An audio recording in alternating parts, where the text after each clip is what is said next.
नमस्कार देशवासियों।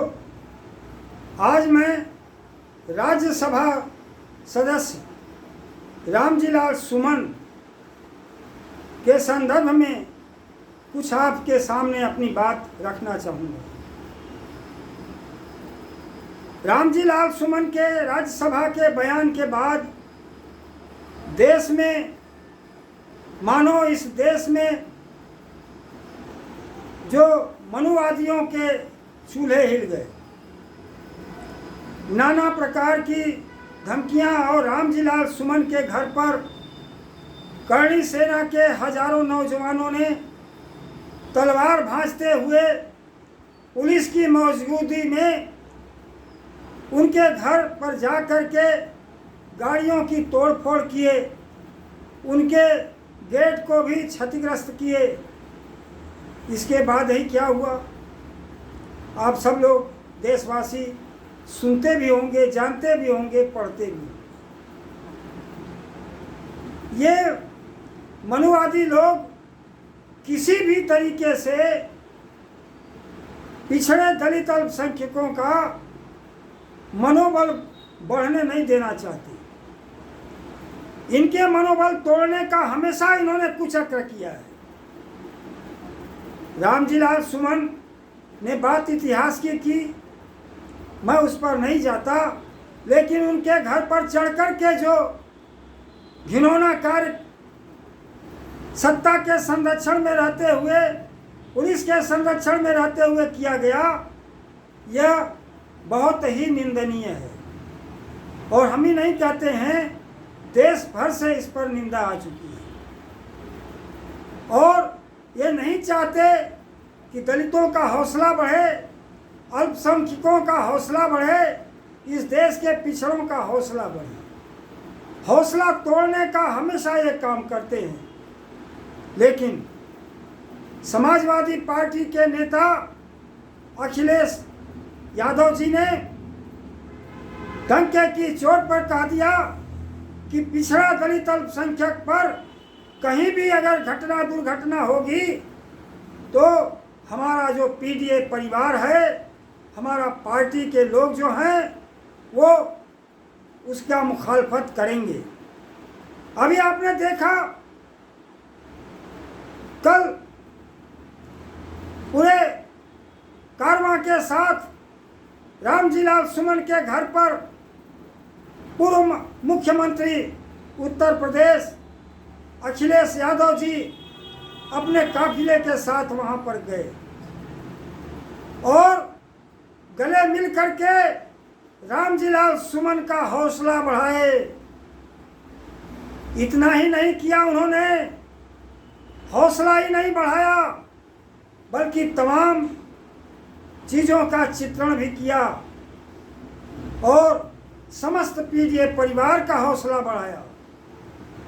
रामजीलाल सुमन का ही नहीं, समस्त पीडीए परिवार का उन्होंने, पिछड़े दलित अल्पसंख्यक परिवारों का हौसला बढ़ाया। और आपने दूसरी घटना देखा,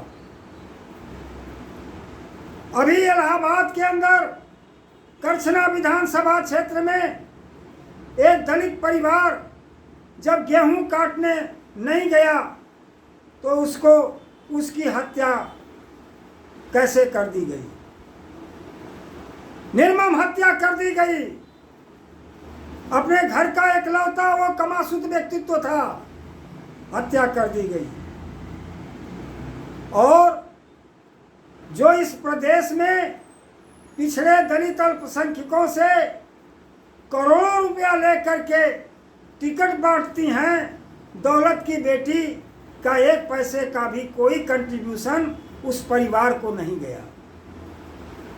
देख लो आप, पैसा लेने के लिए तो दोनों हाथ से पैसा पकड़ती हैं, और जब उसको पिछड़े दलित अल्पसंख्यकों के अत्याचार पर अगर कहीं कुछ खर्च करना पड़ता है तो मुट्ठी बंद हो जाती है। आपने देखा, इतना ही नहीं, अखिलेश यादव ने अपने लोगों को भेजा और भेज करके उस परिवार को 2 लाख रुपए की एक सहायता भी पहुंचाई और अभी कार्यक्रम बना रहे हैं इलाहाबाद जाने का भी। उस परिवार का ही नहीं, पूरे प्रदेश के पीडीए परिवार के का हौसला बढ़ाने के लिए वो वहां भी जाएंगे। वाराणसी में आपने देखा, शायद नहीं जानते होंगे, एक मंत्री के सह पर भाजपा के एक कुशवाहा मौर्य परिवार के एक ऐसे नौजवान को, जिसके परिवार में मात्र एक व्यक्ति वो कवासुद था, उसकी जला करके हत्या कर दी गई। और हत्या ही नहीं कर दी गई, सत्ता की तरफ से हर कोशिश की गई उस घटना को दबाने की। लेकिन जब वाराणसी परिक्षेत्र के लोग अखिलेश यादव से जाकर के इस बात की चर्चा किए और उस नौजवान के परिवार को ले जा करके अखिलेश जी से मिलाए, तो उस नितेश हत्याकांड पर अखिलेश जी ने 1 लाख का चेक दिया और 50,000 रुपया उनको नगद दिया। माने एक जो भी हो सकता है कंटीजेंसी के रूप में दे करके उसका हौसला बढ़ाया, उस परिवार को, टूटते हुए परिवार को बचाने का काम किया। और अभी आप देख रहे हैं बनारस में भी हरीश मिश्रा, जो बनारस वाले मिश्रा के नाम से जाने जाते हैं, उनके घर पर चढ़ करके करणी सेना के लोगों ने चाकू और तमंचों से हमला किया। लेकिन जनता ने जब उनको पकड़ लिया तो उनकी कुटाई भी की। लेकिन मुकदमा किसके ऊपर हुआ? क्योंकि वो हमारे उत्तर प्रदेश के मुख्यमंत्री योगी आदित्यनाथ जी के जाति बिरादरी के लोग थे। चाहे वो आगरा में जो करणी सेना के लोग थे या बनारस में जो हरीश मिश्रा पर आक्रमण करने वाले लोग थे, उन पर कोई मुकदमा नहीं चलाया गया और हरीश मिश्रा के ऊपर 307 और धाराएं लगा करके उनको जेल में भेज दिया गया। मैं देशवासियों से, प्रदेशवासियों से ये जानना चाहता हूं कि ये भारतीय जनता पार्टी के सरकार का न्याय है या अन्याय है। इतना ही नहीं, अभी जौनपुर, वाराणसी मंडल में जौनपुर एक जिला है जहां से सपा के सांसद वो बाबू सिंह कुशवाहा हैं।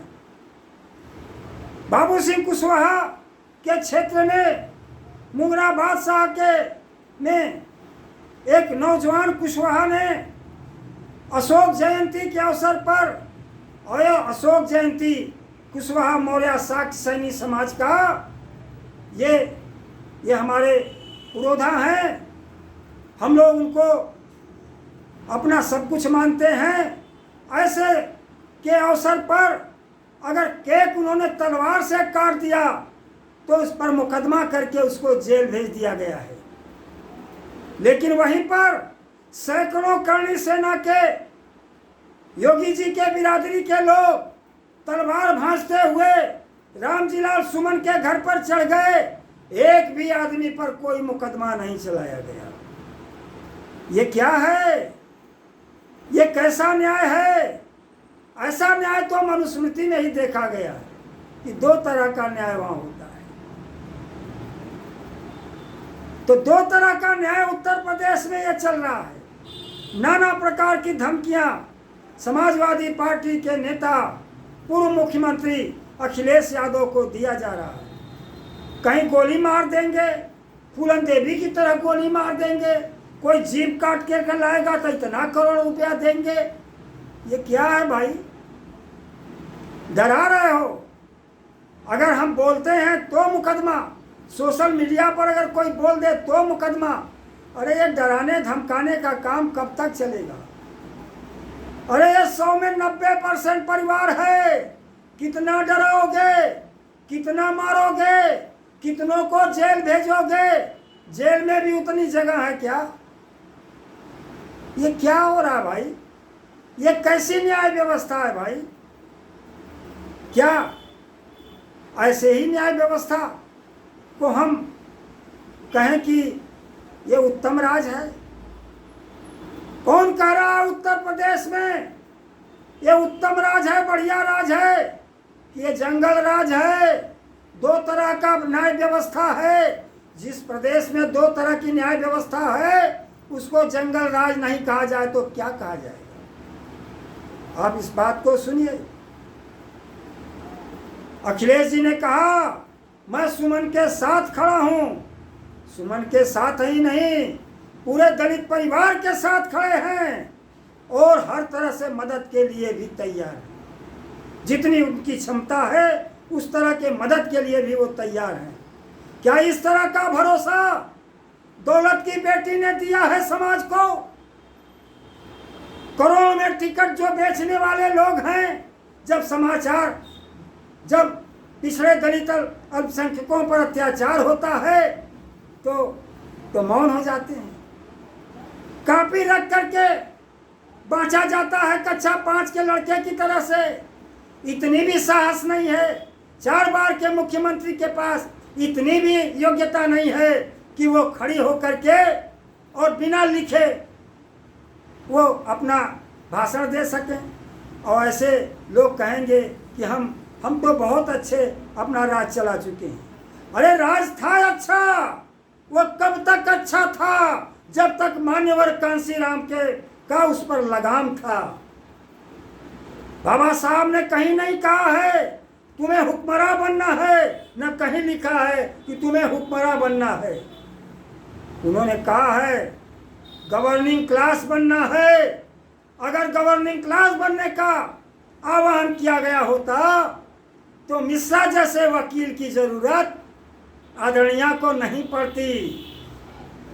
उनको इस देश के अंदर कोई दलित काबिल वकील नहीं मिला, क्योंकि इस तरह का उन्होंने आह्वान ही नहीं किया। कि बाबा साहब ने कहा है कि गवर्निंग क्लास बनना है। राजपाट पाने के बाद भी मंत्रालय कौन चला रहे थे? वही मनुवादी चला रहे थे। अगर मनुवादी नहीं चलाए होते 4 बार की सत्ता तो हमारे सामाजिक क्रांति के बुजुर्गों को, महात्मा फूले साहू, पेरियार, बाबा साहब, इन तमाम, रामस्वरूप वर्मा, शहीद जगदेव प्रसाद को किताबों में पढ़ाया गया होता, जाति जनगणना कराया गया होता। अरे तो दिमाग में भी उनके नहीं है। जब तक मान्यवर कांशीराम जी का कंट्रोल पार्टी पर था तब तक हाथी गणेश नहीं बना था। हाथी नहीं अब गणेश है, ब्रह्मा विष्णु महेश है। लेकिन इसके बाद भी बाबा साहब का मिशन है। अरे बाबा साहब को पढ़ने समझने वालों समझो, ऐसे लोगों से देश और समाज का भला नहीं होने वाला है। और समाजवादी पार्टी के मुखिया पूर्व मुख्यमंत्री अखिलेश यादव ने रामजीलाल सुमन के साथ खड़े होकर के ये बता दिया, पूरे पिछड़े समाज को कह दिया कि कहीं भी दलितों पर, अल्पसंख्यकों पर अगर जुल्म जाति अत्याचार होता है तो हम अपने पीडीए के लोगों से कहते हैं आवाज दो, अपनी एकता तैयार करो और जनतंत्र में अपनी आवाज देने में कहीं पीछे न हटो। और ऐसे जगह पर जरूर कंधा लगाना चाहिए जहां इनजस्टिस हो रहा हो। जैसे बनारस में हरीश मिश्रा के साथ आवाम खड़ी हो गई, करणी सेना के लोग भाग खड़े हुए, पिटाई भी उनकी हुई, लेकिन मुकदमा हरीश मिश्रा पर हो गया। तो अन्याय का, आतंक का, जुल्म का माहौल खत्म हो और संविधान के अनुसार देश चले, प्रदेश चले, सबको आदर मिले, सम्मान मिले, किसी के साथ दुर्व्यवहार न हो। इस तरह का अगर आप चाहते हैं कि प्रदेश बने तो निश्चित तौर पर आपको अब तो नारे लगने लग गए हैं गांव-गांव से कि 2027 में पीडीए की सरकार लाना है, पिछड़ा दलित अल्पसंख्यक की सरकार बनाना है, अखिलेश यादव को मुख्यमंत्री के रूप में लाना है, जो गलतियां हुई हैं उसका सुधार करना है, तमाम भाईचारा का माहौल बनाना है। और अब हम अपनी एकता को टूटने नहीं देंगे। जब इधर ये बात चल पड़ी है, प्रदेश में चारों तरफ से आवाज निकलने लगी है, तो भाजपा के चूल्हे हिलने लगे हैं, केंद्र से लेकर प्रदेश तक डगमगाने लगे हैं। और क्या करने वाले हैं कि अरे भाई अब इस प्रदेश को ही बांट दो, आज प्रदेश को ही बांट दो। एक प्रदेश में एक मुख्यमंत्री नहीं बल्कि 4 मुख्यमंत्री बना दो। इस तरह से अब बांटने की, पहले जाति बना करके समाज को तोड़ा और अब क्या कर रहे हैं, अब प्रदेश को तोड़ करके ये कमजोर करना चाहते हैं। लेकिन अब पीडीए कमजोर होने वाला नहीं है। गांव-गांव से नारे लग चुके हैं कि 100 में 90 पीडीए है तो 90 भाग हमारा है। 10 का शासन 90 पर नहीं चलेगा, नहीं चलेगा। अब ये आवाज जमीन से उठने लग गई है। ये आवाज चाहे 1 खंड में बांटो, चाहे 4 खंड में उत्तर प्रदेश को बांटो, अब ये आवाज लग चुकी है। ये आवाज आगे तक जाएगी और सत्ता को बदलने तक जाएगी। और आप भी इस बात को सुन रहे हैं तो आप लोगों से भी यही मेरा निवेदन है कि आप लोग जहाँ भी हैं, पिछड़े दलित अल्पसंख्यक, एक दूसरे से जुड़ जाइए। जहाँ भी इनजस्टिस होता है, जहाँ भी अन्याय हो रहा है, वहाँ मिलजुल करके आवाज़ लगाइए, खड़े हो जाइए। जनतांत्रिक तरीके से संविधान के दायरे में चल करके अपनी बात रखिए, पत्रक दीजिए, अपनी आवाज़ बुलंद करिए। इन्हीं बातों के साथ मैं पुनः आपसे कहता हूँ कि उत्तर प्रदेश में पीडीए सरकार बनाना है, अखिलेश यादव को फिर से मुख्यमंत्री बनाना है। इन्हीं बातों के साथ वाणी को विराम देता हूँ। जय भीम, जय संविधान।